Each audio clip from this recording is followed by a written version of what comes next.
اتفق الجميع.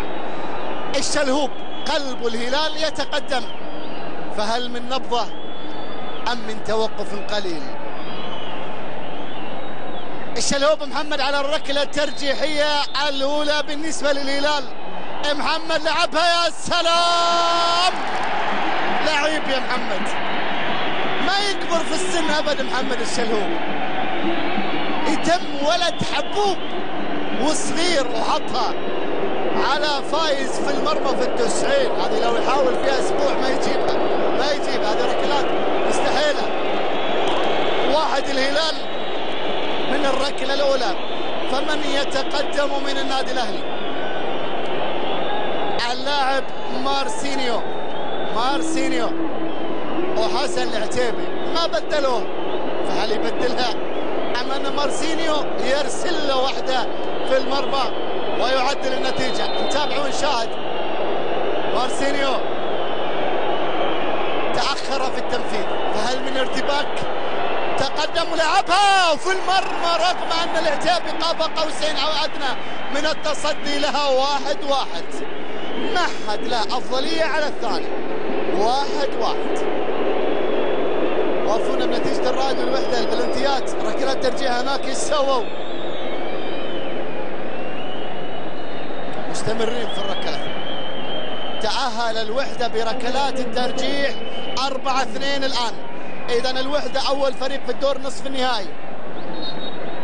الآن ليونغ الكوري وفايز. ليونغ بيلعبها بعيدة برا وضاعت. ليونغ أهدرها الكوري يهدر ركلة ترجيحية للهلال. قد تكون نقطة تحول في ركلات الترجيح.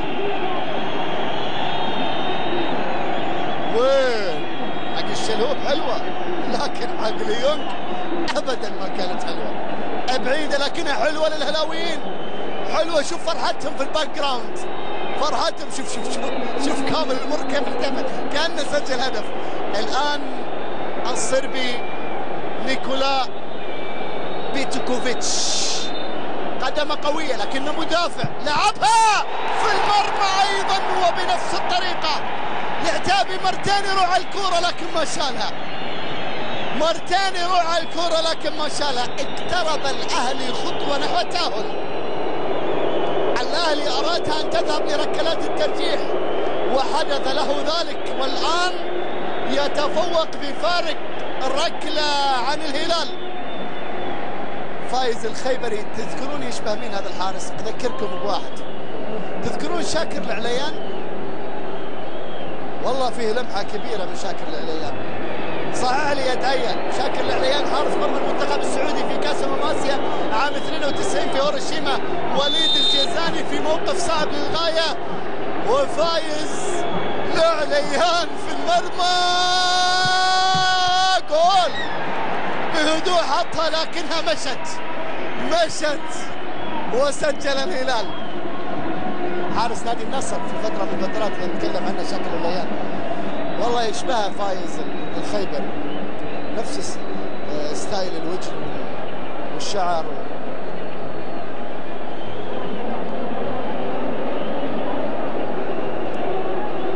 الركلة للنادي الاهلي، ركلات اعصاب،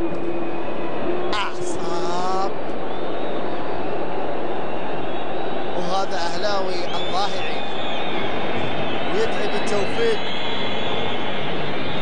بالتوفيق لجفين البيشي، مدافع ايضا، هو اللي راح يتقدم. جفين وعتيبي بيلعبها في المرمى للنادي الاهلي. خطوة للامام للراقي، خطوة للامام للراقي، وتلقي بالضغط الكبير على محيي الزعيم. الترجيح ترجح كفة الاهلاوية الان حتى الان، الا اذا اكثر لقطة قد تكون محرجة للهلاليين هذه الركلة، ركلة نواف العابد. والعليان في المرمى، نواف الثقة، تأخر وفكر ولعبها وضيعها. هذه أكثر ركلة محرجة للهلال. التردد الكبير لنواف، معليش يا نواف، راح أذكرك أن مارادونا ضيع وزيكو ضيع وكثير ضيعوا.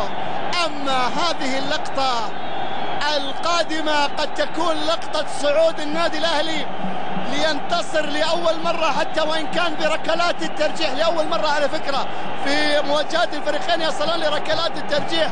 ستكون لأول مرة الأهلي يتفوق على الهلال في استاد الملك فهد في كأس ولي العهد، ومالك اللي حسمها في مباراة الهجر. مالك قد يضع الفول ستوب، قد يضع النهاية السعيدة للأهلاوية. مالك الأخضر شالها حسن العتيبي ويبقي المباراة في الملعب. العتيبي شالها ويبقي المباراة في الملعب. إثارة حتى في ركلات الترجيح، إثارة حتى في ركلات الترجيح. لا تزال الأفضلية للنادي الأهلي. إن ضاعت من الهلال تأهل الأخضر. الخضر يتأهلون في حالة إذا ما تفوق حارس مرماهم. هو محظوظ في ركلات الترجيح، ما صد ولا بلنتي، لكن بلنتيين راحوا برا. إن ضاعت على الهلال كرة هوساوي فالأهلي للدور نصف النهائي.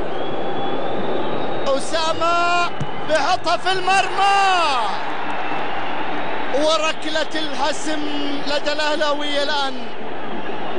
هل تتمدد ولا باي باي يا كالديرون؟ هل يجرد الهلال من لقبه بأمر راقي أم أن لحسن العتيبي كلمة؟ ثواني ونعرف النتيجة، ثواني ونعرف النتيجة. يا أخي الله يعين الجمهور، والله الله يعين الجمهور. كامل المر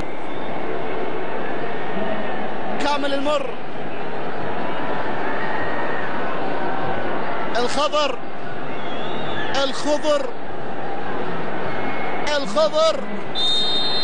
والمر.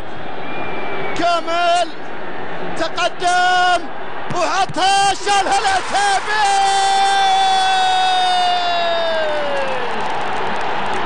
شالها حسن. مرة يا المر، بعد عن قاب قوسين او ادنى الاهلي من الصعود عاد الزعيم والجماهير اللي طلعت ما لها حق. الجماهير الهلالية اللي طلعت زعلت العتيبي، يقول لهم تطلعون وحسن موجود. أيوب كرة القدم السعودية موجود، خليفة الدعيع موجود. مرة يا مر، والآن للهلال ما هي راضية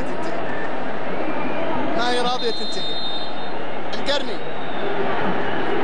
بيحطها في المرمى، يا سلام. الولد الشاب يستحق الإعجاب، يضعها في المرمى ويفرح الصغار الهلاليين. أما الأهلاويين فالآن موقفهم هو موقف الهلاليين قبل شوي، موقف الهلاليين قبل شوي. الهلال له خطوة الآن في الأمام. جماهير الأهلي بعد هذه العودة وبعد فارق ركلتين في الترجيح تقلب بهذه الطريقة، سبحان الله. العتيبي وفيكتور بيلعبها، والعتيبي شالها. اللي ما بدلوه بدلها، واللي ما بدلوه ثبتها. وعلى حساب الأخضر الزعيم دربه خضر.